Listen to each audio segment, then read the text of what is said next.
Good morning and happy Friday. This is Jared Uraine with the Uraine Ordonez 5 Diamond Group, and this is our weekly podcast, episode 7. It is episode 7. Wow, we made it past 6.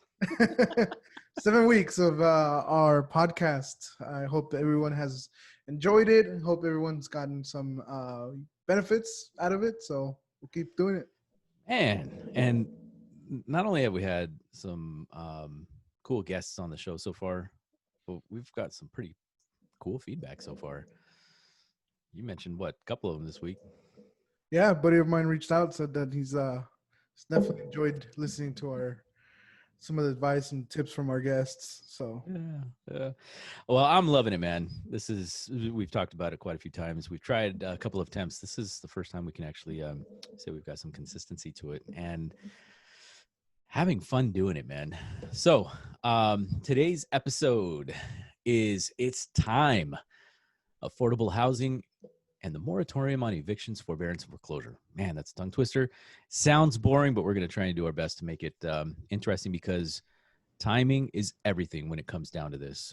There's stuff coming up, and we want to make sure that folks, our commitment to you is to get the right information the first time, and we want to make sure that you've got everything at your fingertips, right? Absolutely. All right, man. Well, let's get this started because there's quite a bit we're going to go through today on it, and we're going to do our best to keep it concise for you. Just as a quick note, folks, there are an available section in our description for reference to the links that we're going to be talking about today. You want to jump straight to those, feel free to hit the expand button or click over to our blog post, and you'll be able to get those links for everything we're going to cover today on that. Start with Monsieur. Yes. Oh, you got numbers today, right? Oh, numbers, of course. Yeah. Let's go over those. The last few days as of this recording is going to be, bam, 911 new listings. What is that? 1,273, 1,700. What was that? Is my math right? 1,273 homes that went into contract in the last 7 days, and 1,094 sold. So we are seeing we did see a huge spike in new listings, 911. So that's amazing because in the past we've seen like almost double what's going into contract. And so now we're seeing that getting back to normality. And by normality, I mean the lowest history. We had been under the lowest history of listings. So now we're getting to that like bottom line. So we're seeing the surface of it where we're still having a shortage of inventory. And of course, we have seen some properties go back on the market. A lot of it probably because of financing. COVID-19 has made it a little bit hard for lenders to finance, especially if the borrowers don't have their regular hours, or some of them I've heard gotten a pay cut. So fortunately, that has hindered the ability to borrow. And so just going back to the drawing board. Right. Well, the fact that we're moving in the right direction, that we're definitely seeing more sales activity, more sellers interested in selling at this time, which is a great sign in our business. And we're looking forward to helping more folks get there on that. All right, so thank you. And just as a reminder to everybody, there's down payment assistance programs. I had a friend this morning reach out, and she was inquiring about renting. And just renting a home is just so expensive. I mean, it's going to run her like $3,800 to move into a rental. And so I said, hey, let's see about getting you pre-approved. If you need to work on something, maybe you can stick around for a couple months at where you're at and, suck it up and buy a house in 2 months. And if it takes longer than that, then we can consider renting while you fix whatever you need to fix. So there's always options. Down payment assistance is a great option if you don't have a lot of money saved up or don't want to use your savings, especially with everything that's going on. I visited some new home communities this past weekend, and they are offering up to $15,000 in incentives towards your closing costs. So if you've been thinking about a brand new home, do not go in there without representation. Yes. And one, two, there are some cool or some good incentives for buying a new home. So definitely reach out to us because we can save you a lot of money. Yeah, and the fact that you've got this free money and available programs available is a huge win for first-time home buyers, but really anybody who's going into purchase. We're going to talk a little bit about that in our conversation today, and we'll dive a little deeper on those options too. As far as our weather goes, we have a couple of things to be aware of. We've enjoyed this fantastic, what I call spring weather in our environment. Right? Let's Yeah. see what that looks like. We've had like the last week of just beautiful 90-degree weather. To me, that's like Southern California weather, and it's pretty awesome.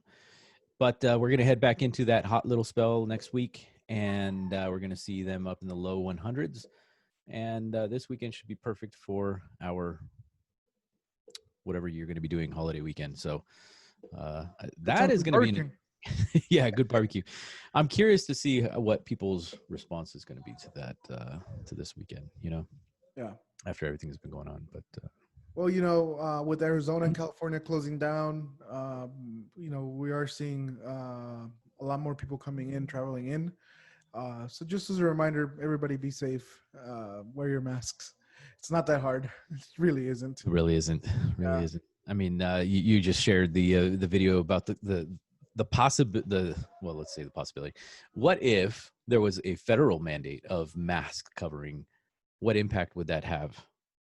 And that's crazy, because people are fighting against wearing a mask because it's their constitutional right, or they can't breathe, or whatever the reason they want to excuse they have, and then some, don't get me wrong, some of them really cannot wear one, and it's totally understood. But for the rest of us that can, what impact will that have on the economy? Well, if we don't wear our masks just because we don't want to, well, that means that we're gonna be like Arizona and Texas and California. We're gonna end up having to shut down, and that's gonna hurt the economy a lot more. Because according to this Goldman Sachs study, was that if we just wore our mask, if it was mandated by the government, it could actually impact the economy by 5%, meaning that it could save the GDP up to $1 trillion.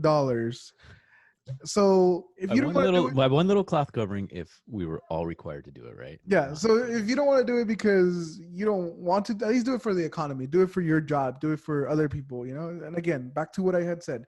Just be kind. Be mindful. Keeping people in consideration. It's not that hard. And I would argue for anyone who was fighting in April about getting the economy back on board, now that should be your advocacy. That should really be your fight. Right. The economy's open. You've seen the response. You want to keep it open. Now put the mask on. Right. Right. That's just the logic there. Sorry, some people don't have that. We want But to share that. but there's always going to be a reasoning behind why they can't wear a mask, and so I think it's we're damned if we do, damned if we don't. You don't want to wear a mask, great, we're going to go back to a lockdown, and then we're going to be really screwed because the economy is going to be at a standstill again. Or we could just wear a mask and continue having these places open and still being able to go outdoors and enjoy life. You're muted, bud. Thank you. As far as this point in history, the fact that we're simply dealing with a virus and we have the ability of controlling its impact, not just in our physical health, but also in our economy, that is a choice we can make to do that. There have been instances in history where we don't get that kind of choice, and we have to just ride out the consequences. Mm-hmm. And if people would just take that appreciation, I mean, it would really nail it would really nail the concept of gratitude in that sense. Yeah. The quote for the week from oh man, what is up with my tongue? Ralph Waldo Emerson. Cultivate the habit of being grateful for every good thing that comes to you and to give thanks continuously. And because all things have contributed to your advancement, you should include all things in your gratitude. Yeah, we have a free country, but be grateful for the things that we have to do. In this case, for masks, we could choose to do that. So, all right, cool with the soapbox, man. Let's jump into this. One last note. July 15th, you've probably seen it on our feed. Special day, July 15th, if you haven't been prepared. What's going on, Jared? What's going on? Well, friends, I hate to break it to you, but it's tax day. It got moved from April 15th to July 15th. So while we are going to be talking about evictions, forbearance, foreclosures, we even have a special report on a housing crisis of 2009. July 15th was moved from April 15th as a result of this COVID experience. So the fact that the IRS is willing to wait on getting their money, or giving it out for that matter, should drive home a point that this is a big deal. So don't forget, tax day, July 15th, handle it. Yep. Get And one other thing I wanted to mention, so we're talking about delays and pushing these things back. DMV, anybody who needed to register a vehicle, some of those timelines have been extended as well. So check out the DMV's website for which timeline you fall in. So you may not need to register your car until even up to like September, I think. So yeah, if it was expired during the period, it's automatically extended. Mm-hmm. So cool. All right, so let's jump into this, folks. If you are facing an eviction, or you are a owner of a property and have tenants who have not been able to pay, there are certain rules that the CARES Act, the Federal CARES Act, as well as the state of Nevada have imposed, and it's super important that everybody gets clarity on it. Let's start from the renter's perspective. Renters who have been impacted by COVID, have not been able to make their payment, they have a protection in place that allows them relief from any past penalties and dues for up to 120 days on that, which means September 1st is going to be, here in Nevada, the first opportunity that owners can then file for evictions in there. The issue for renters, for anybody who is renting, it is going to be a serious issue if you have not been able to make the payment. And while this time and period could be really, really, really hard for them to manage and navigate, it's you need to know that you do have the law on your side. At this point, all of the laws that are available really favor the renters right now to really help you not accrue additional fees and penalties, but more importantly, delay any sort of eviction process for that period of time. So I think you can take strength in that fact that you've got that on your side, but it doesn't dismiss the fact that payments should be made. If you can make your rent payment, make it, because it's there, right? The Consumer Federal Bureau Financial Protection Bureau, it's the FPB, the government agency, has a lot of resources for us to take a look at. In addition, the directive from the state of Nevada specifically states that Governor Sisolak wrote earlier this week, articulates exactly what is allowed going forward on the residential side. And if you want to read that for yourself, you can check the link in our description. But just know that you have until September 1st before any of the legal action will be able to take place from any owner. That's the way it should be, specifically if you've been on the rental issue. I've had one client reach out to me regarding his tenant, and out of all of the investors that we worked with, I've got a few that I kind of have a close, tight relationship with, and he's the only one that I've seen have an actual impact on that renting issue. Have you seen anything on that there, Isaac? Surprisingly, no. My clients, friends, they've been fortunate enough to have their tenants be able to pay up until now. I think that's most likely been just a good use of the um, what was the stimulus checks, the unemployment, and some of them have been able to continue working throughout COVID. So, Or anybody that was a casino worker was continued to get paid for the most part too. They didn't. A lot of people didn't actually lose their income. yeah, well, a lot of them got that $600 extra money that was there was just utilized properly, and I think that's the key. Is a lot of people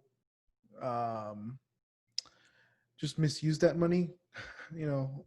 My friend and client over at Chapman was mentioning how they had the busiest months because there was a lot of people buying new cars, and so yeah, unfortunately, dealerships are there to sell cars, and if people use that stimulus money to put money on a down payment, well, it's just bad use of that. Yeah, responsibility. Yeah. Having something nice to drive versus having a place to live, well, that shouldn't really be an option. True. If you're a listener, have you been affected by COVID? Have you not been able to pay your rent? I'd love to be able to hear your feedback or the challenges you face. The reason why we're bringing this up on the renter's perspective is because from the get-go, the Five Diamond Group has always been about helping first-time home buyers, helping folks understand the right information the first time. It's our goal to make sure that you get everything you need informationally so that you can make an informed decision. And if you are renting and you don't have, any evictions on there or so forth, the question is, if you're paying a high rent, why aren't you actually purchasing? I mean, because of down payment assistance, because of all of the things that are available now, instead of using that money towards, some of the flashy gold, as that old phrase goes, all that glitters isn't gold. Put it towards a house, and then we don't have to have those concerns. This would really be an excellent and unique opportunity right now for you to be able to take your stimulus money or any sort of cash that you've got and put it towards the purchase. We talk about this all the time, all about the experiences we've had with down payment assistance programs, using the right lender, using the right folks to help you negotiate those costs and help you navigate that course. Really special opportunity right now that you can use that money and put it towards your own house.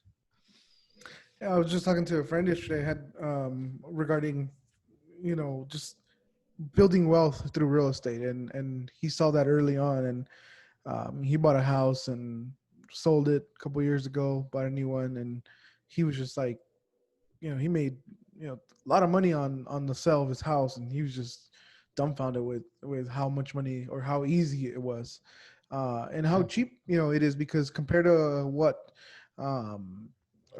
renting would be, all that money would be thrown away. I mean, so just why put it towards something that you're never going to get back versus something that is going to be yours, and that you'll have equity in it.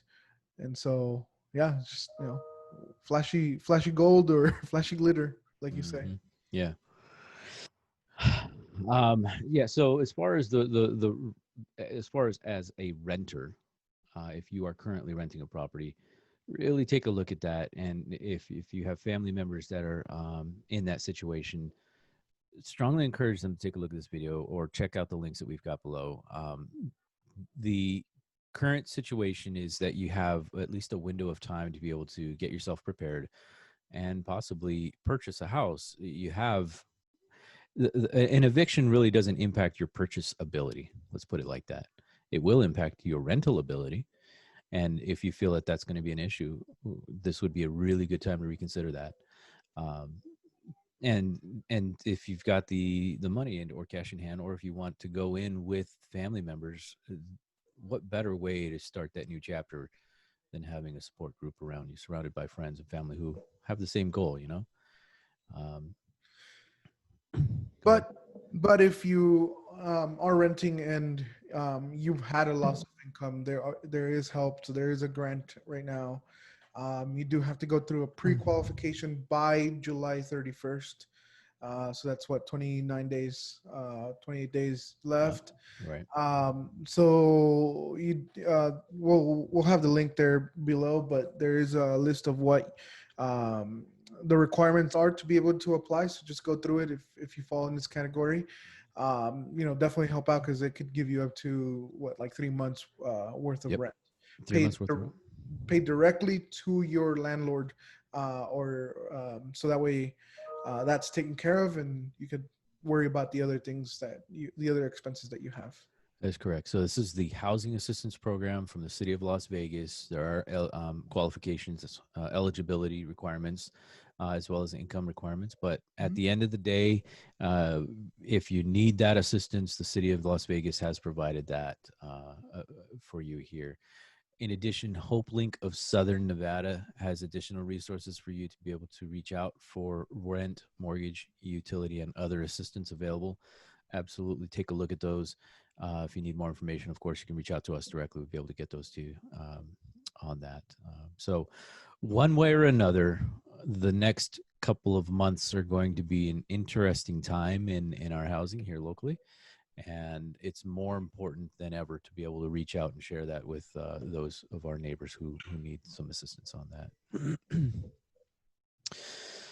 As far as we're going to shift gears now from and take it from the owner's perspective. We know that the moratoriums have been, or the Governor Sisolak has allowed the moratoriums to start, specifically in phases, where residential will take place and be allowed by September 1. Commercial properties can start now imposing the eviction process, starting July 1. And so as far as that process goes, we're going to start seeing those happen on the commercial side. Anybody who is in a hotel or a motel, that process was already started. Like there's nothing stopping them to do that. But as an owner, if you have a property that, let's say you had a job loss and income, there is a forbearance option that is available through the CARES Act. Now, that particular program is really, really beneficial for you on that front.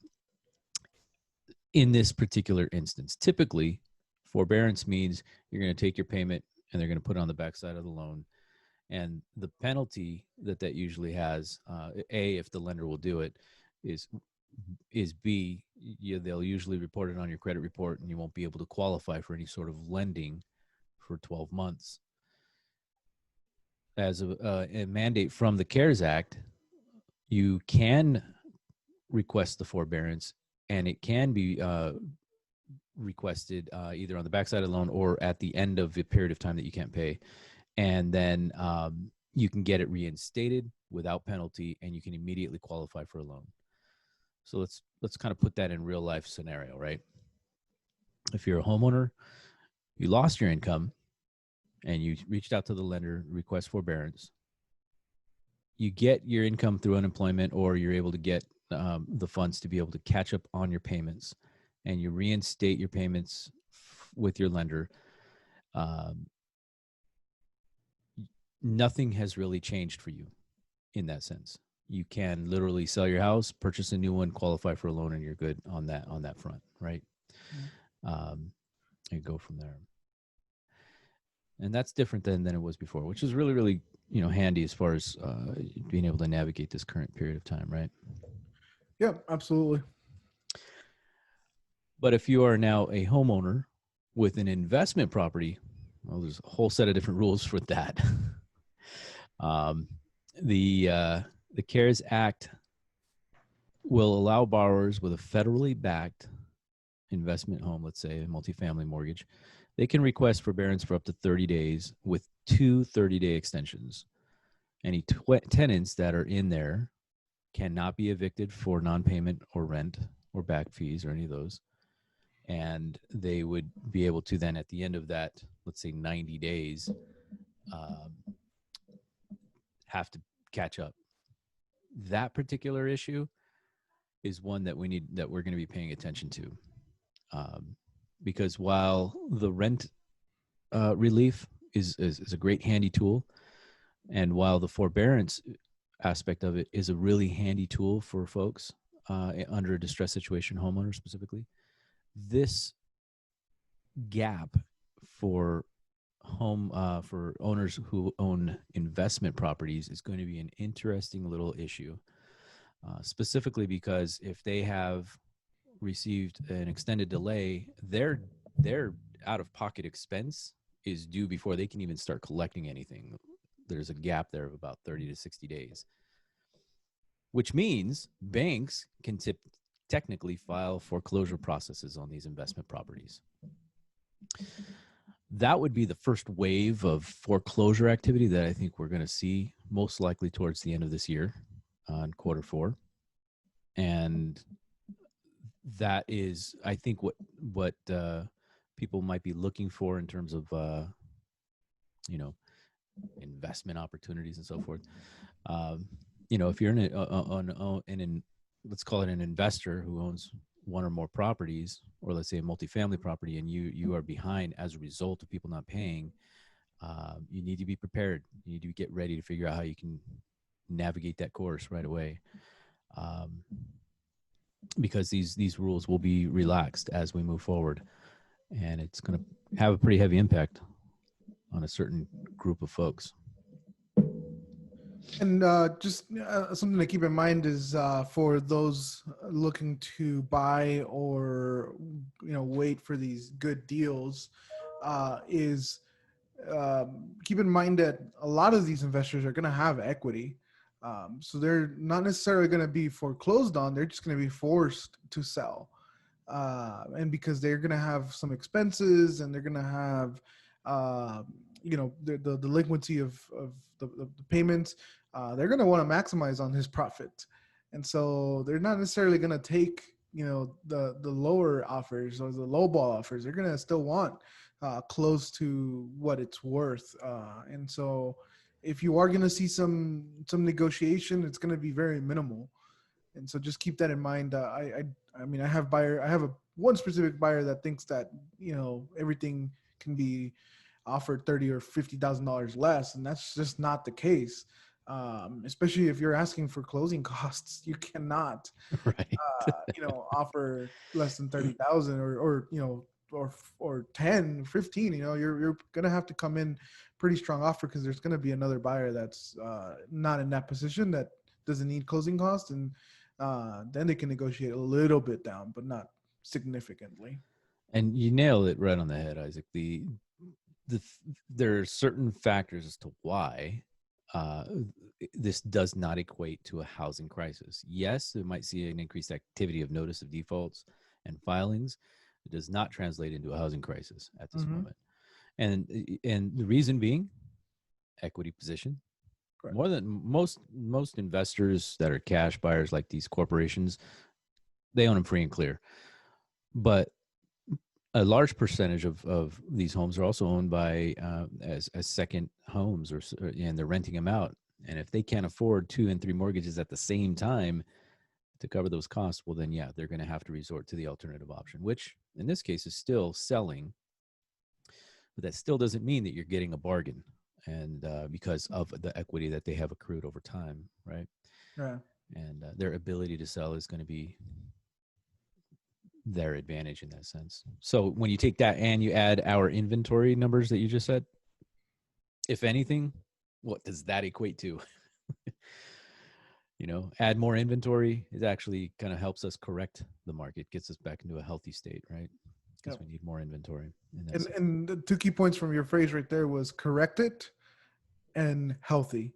Yeah. And so it doesn't mean that we're going in a negative direction. We're going in a positive direction. Right. And unfortunately, yeah, there's going to be those that maybe just started investing and they weren't in a position to be able to hold it. And then those may be foreclosed on and go through that process, unfortunately. But there's so many hedge funds out there looking for properties, all cash. And so if you think you're going to get a good deal, unless you have cash, it's going to be still a pretty tough market until we reach that 6-month inventory period, where these investors don't have the time to look through every single property that's available, and then you might be a little bit, you might be able to get lucky and find that really good deal. So it's not going to be impossible, and I'm not saying that you won't be able to do that. You're just going to be very, very patient. You're going to have to put a lot of offers in, and you're going to have to be prepared to get a lot of no's. That is correct, man. And so for the foreseeable future, for the next, let's say, easily 12 months, uh, what does that translate to us? Even if there was a wave of foreclosures that went through the whole filing process, which, by the way, can't even start till like September, calculate 120 days at the very best from that filing date is the earliest that you could start seeing foreclosed homes on the market from bank-owned properties. Now, that entire period of time that they're doing the foreclosure, the owner, as long as they have equity, can sell out and eliminate that whole problem.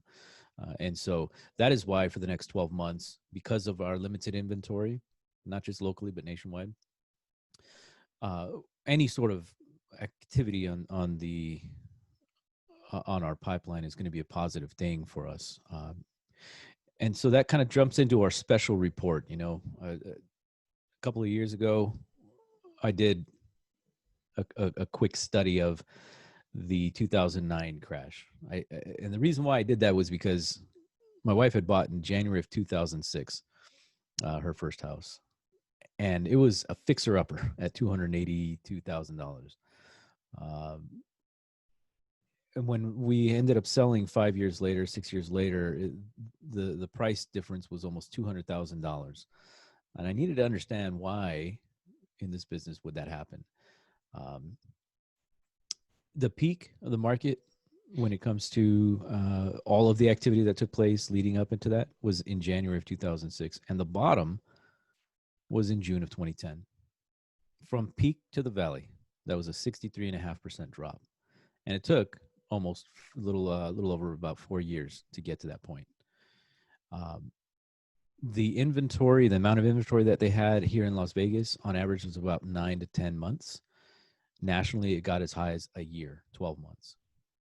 So that's the polar opposite of our spectrum that we are currently at right now at this market. In order for us to even see prices at that 2010 and 11 that everybody's anxiously looking for, there's got to be 4 years of volatile activity that would drive prices down, increase inventory, and prevent people from buying. And so when you factor those things in, we're not anywhere near that housing crisis. And while there is there was two major factors that contributed to that particular recession, this particular one is different in so many levels. Our current issue financially is simply being able to open, right? Back to the masks. If the government actually mandated masks, we wouldn't probably even have these problems right here, I would think. A lot of them would be diminished.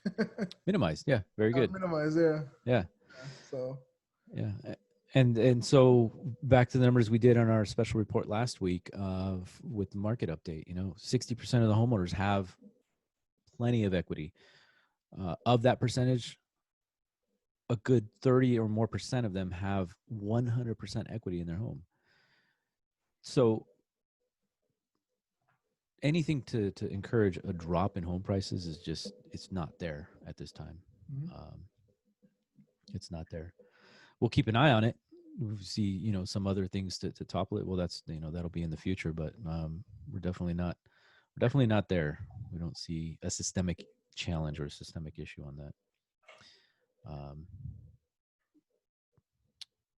But it does go back to our the resources we have available. I mean, when it boils down to, you got to take a look at where you're at in your situation, and this can be an opportunity for many homeowners to get out of renting and get into that home right now. Repeat that phrase again. This is a very special opportunity for renters to be able to get out of renting and purchase a home. Become homeowners. Become homeowners. You want to say it in Spanish? No. You said not to correct you, but you said a lot of homeowners to get out of renting. Got it. That's why I was like, hold on, I want to clarify this. Thank you. That phrase. But yeah, definitely. If you're renting, reach out to us. Let us guide you through the process. Even if you're not 100% ready to buy today, or if you are absolutely convinced that you can get a good deal at the end of the year or next year, let's prepare you financially to make sure that you are in a position to purchase when that good deal comes. Because the worst thing that could happen is for a good deal to come up, and then you're not be fully ready for it. And then by the time you are ready, somebody else got that good deal. And so by preparing, by being ready, by crossing all your T's, dotting all your I's now, then all it is a waiting game. So, yeah. And the fact that there's new construction starts have spiked up already. New construction is more available. I was just driving past the units there on Decatur in the North Las Vegas area, starting new homes, 200,000, which is phenomenal. I mean, that's we're talking about affordable housing. Yes, you can probably, if you can afford the average median price here, you can actually go purchase a new home. There's really cool options out there right now.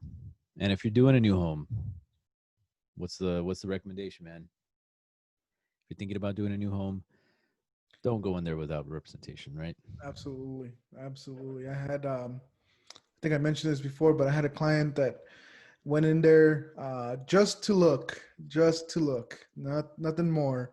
Ended up signing a contract, got almost a 5% interest, and they told him it was a good deal. And he reached out and said, "Is 5% a good deal?" And I said, "Maybe 2 or 3 years ago, but today's low interest, no, you're getting ripped off. I'm sorry to tell you that." And he called him, let him know that he was going to get a better rate. And they said, "You know what, we'll work with you. We'll give you a 4%. He closed 2-3 weeks ago with a 2.875% interest rate. What does 2% mean on a payment? That is significant. His payment was $200 cheaper on a bigger house, nicer, better. So please do not go in there without representation. It's like walking in a new car or a dealership without knowing what to do there. So I don't want to knock the new home community, but no. Let's just kind of like lay it out on the facts. The objective of builders is to maximize profit, period. There might be some that have, special relationships with their lender and have special incentives to use their lender.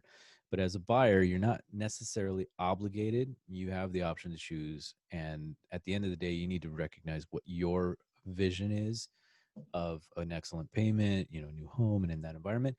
And if their objective is about profit, then you need to make sure that you've got a counter perspective, something else, some additional information to help you understand, is this my only option or do I have others to look at? And that's what you did with your client, man. You did a phenomenal job with her and him.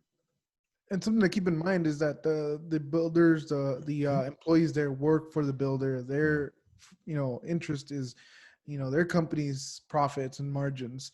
I read something, I can't remember exactly what it said, but it was something along the lines of you wouldn't use the same attorney to represent the other side. To represent represent you, and that's exactly the same thing.